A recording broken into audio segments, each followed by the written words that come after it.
I happen to know a thing or two about art, so you can trust me when I say that I am in possession of a collection of artworks so exquisite and valuable that every single NFT peddling crypto bro would push their own grandmothers into traffic just to glimpse what I am about to show you.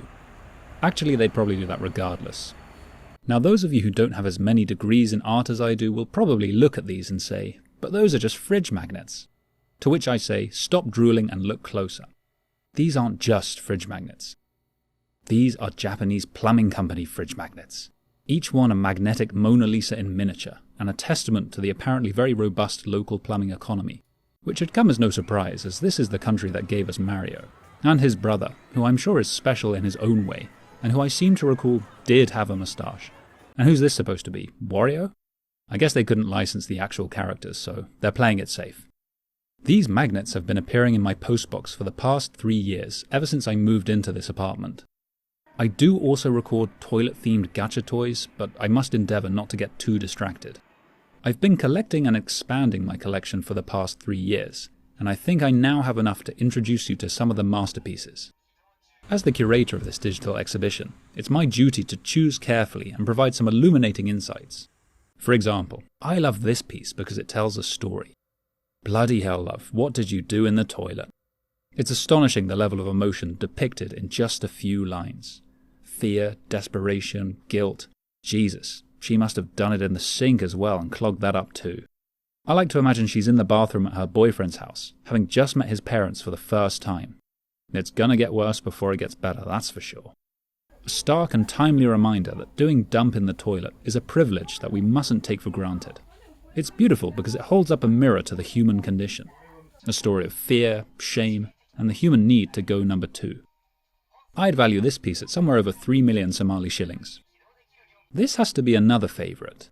This salaryman-looking guy gormlessly brandishing a wrench as if to say, oh, I'm not a plumber, but I'll give it a go. Everyone knows plumbers wear overalls and caps, whereas this guy looks like he moves Excel spreadsheets around for a living. Of course, it's plastered with information written as if it was put together in Microsoft Paint 5 minutes before a meeting deadline. Sure, why not let him loose on the toilets and see how he does? After all, a smooth sea never made a skilled sailor. Now, the Hello Kitty series is one that can't go unmentioned. As you can see, Kitty-chan, as she's known, appears many times throughout my collection. It's tough to pick a winner, but this one's a striking contender. Kitty-chan and Froggy Friend are standing there in front of a toilet, gesturing to it as if to say, look what we've done in there. Another would be this unassuming piece. Just look at Mum and Dad. They couldn't be happier. Our little Kitty-chan's all grown up and off to fix some hellish U-bends at the Sumo Wrestling Academy. That bow's going to be brown by the end of the day, mark my words. I mean, it's interesting. Presumably the quality of the picture design should have no bearing on the quality of the plumbing work performed. And yet I absolutely would not choose to call one of the companies without a cute little character on. I mean, what am I, an idiot? When I was a kid, I judged every single book in the library by the cover and chose them on that basis. I'm not going to stop now. I refuse to buy Rat Killer if it doesn't have a little cartoon guy on it suffering horribly. And I absolutely will buy this thing because it's highly arousing. Actually, it kind of looks like a sexy version of Grimace from McDonald's. Oh, sorry, I should rephrase. A sexier version of Grimace from McDonald's. There's this little guy who looks like he's from Pixar's Elemental. Don't know what you're smiling about, mate. I've got Goombas down my pipes and a whole fucking mushroom kingdom. Get in there and sort it out. Oh, what's that? You don't want to fight a fire-breathing Koopa? Well, you don't have any choice, Sonny Jim. Maybe you should have thought of that before I dropped a depth charge down there so putrid that it created an entire magical ecosystem. You know what, forget it. I'm hiring this guy. That's a face of determination, and he's got the right uniform on too. Now there's a man who's wrestled with a few stinky fudge sundaes in his time, if you catch my drift. The rest of you should be taking notes. There's also these guys from TV who are sort of lauding their chosen champion. Are they specifically plumbing pundits, or just random celebs we're supposed to trust? If Kim Kardashian recommended a plumber, would you accept it? Maybe. And as for this one, I'm really not sure what message they're trying to get across with this. Why is Kyoto Tower in an empty field? Do the animals fix my toilet? Are they celebrating Pride, or do they just like rainbows and think they're nice? 3,000 yen discount though, that's got to count for something. Or it would, but they all seem to offer that. Choices. Right, here's another magnet. I love this one because it says rescue on it, like there's some life-threatening situation afoot. Help, I've been flushed down the toilet. Or perhaps, help, I was bitten by a gaboon viper, and then got flushed down the toilet. Maybe they travel by helicopter to access remote mountainside toilets as fast as possible before some stranded man dies of an unwiped arse. I suppose it could sort of work. I did find an abandoned water slide in the hills of Kyoto earlier this year, so some kind of high-stakes hijinks involving plumbers could theoretically ensue. It's also really funny to me how some of these magnets come with a ruler built in. What do you expect me to measure with 10 centimeters? Don't answer that. Do not comment something rude in response to that. It was a mistake to ask that.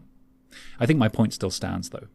Also, it's not that relevant, but I found these shoes bound with a combination lock in the communal washroom of an old apartment block.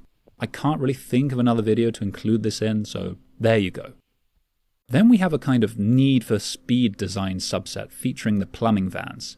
I have to give points to this anime girl one, as they've gone to the effort of shaping the magnet itself into a van, which instantly makes it stand out from everything else. The other van magnet is a real mess of text, and he's displaying terrible road etiquette by leaning out of the window like that, Mr. Bean style. I guess blokes in vans drive recklessly wherever you go. It's inevitable. It's such a flood of magnets that I can't help but wonder if they're all owned by the same parent company. The illusion of choice is a powerful weapon to control the masses, and by making me think I'm free to choose anyone I like to come and dislodge my chocolate pipe snakes, they've got me right where they want me.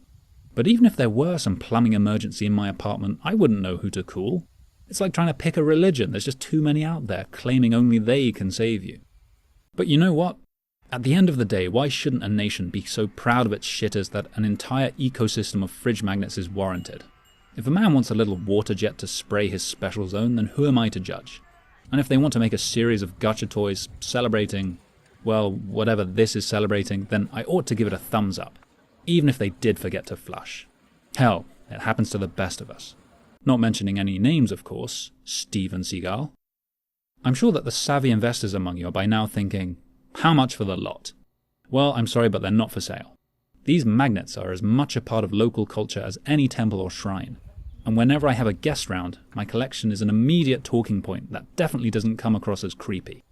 Sure, I could take the easy road and sell what I have, then retire for the rest of my days. But what am I living for if not the appreciation of aesthetics? And on the whole, I do feel that the Japanese approach to bathrooms is a noble one.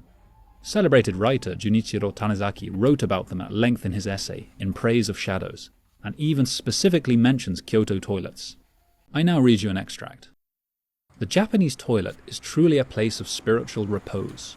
It always stands apart from the main building, at the end of a corridor, in a grove fragrant with leaves and moss. No words can describe that sensation as one sits in the dim light, basking in the faint glow reflected from the shoji, lost in meditation or gazing out at the garden. The novelist Natsume Soseki counted his morning trips to the toilet a great pleasure, a physiological delight he called it, and surely there could be no better place to savour this pleasure than a Japanese toilet where, surrounded by tranquil walls and finely grained wood, one looks out upon blue skies and green leaves. Upon reading Tanizaki's words, you get a sense of what's been taken from us by the ever-modernizing global toilet cartel.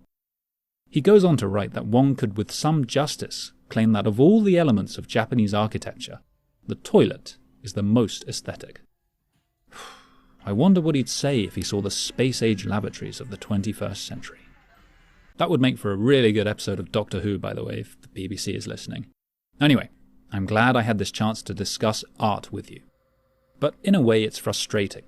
I know there's a whole world of plumbing fridge magnets out there waiting to be discovered, and this collection of local varieties is just a shadow of what it could be. I intend to expand this collection until I run out of fridge space, at which point I will buy a bigger fridge. Someday my magnets will block out the sun, and you will all shit in the shade. Thanks for watching. Your reward for wading to the end of today's effluent content is the mighty Umeda Sky Building. The view of the cityscape from the top is pretty great, so I highly recommend it. Thank you, good night.